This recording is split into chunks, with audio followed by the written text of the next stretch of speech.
Jay, I want to come to you real quick. So in the January edition of Radio Set Cyber, we talked about top cyber threats of 2025, and you mentioned disinformation as a real issue. How can the government and private sector work together to guard against this? Rob, great question. So I believe when you're trying to combat, disinformation is going to require a multifaceted approach. Of course, that collaboration between government and private sector, it's pretty much critical, honestly. And there's few areas to look at when it comes to that collaboration to really see success.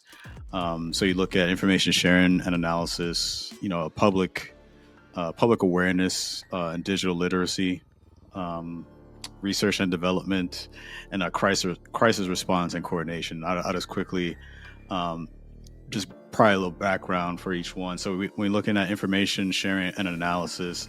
So for the government side, they can share intelligence on disinformation campaigns on different private sector platforms. So that will help to identify and help mitigate threats. From the private sector side of it, private sector companies, they can provide government agencies with data and insights on different disinformation trends. So that way that can help lead to more effective and more precise countermeasures.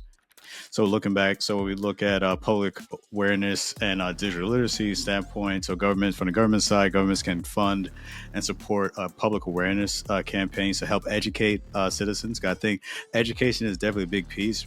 I think we kind of touched on it a little bit, just having that awareness, knowing what's about, what you're dealing with. So that's a big part of it. So if you're able to educate our citizens about disinformation and what to look for and how to identify it. From the private sector perspective, private sector companies, they can integrate, different digital literacy tools, different resources into their platforms. You can pretty much kind of bake it in. That way it helps to empower users to think more critically when it comes to, different information that they're encountered with.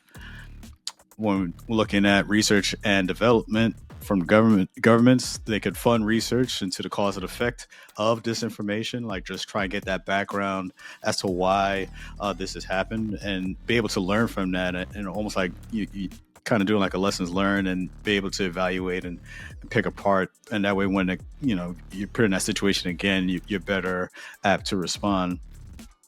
Private sector companies, they can invest in the research and development of different AI powered tools to help identify and mitigate disinformation.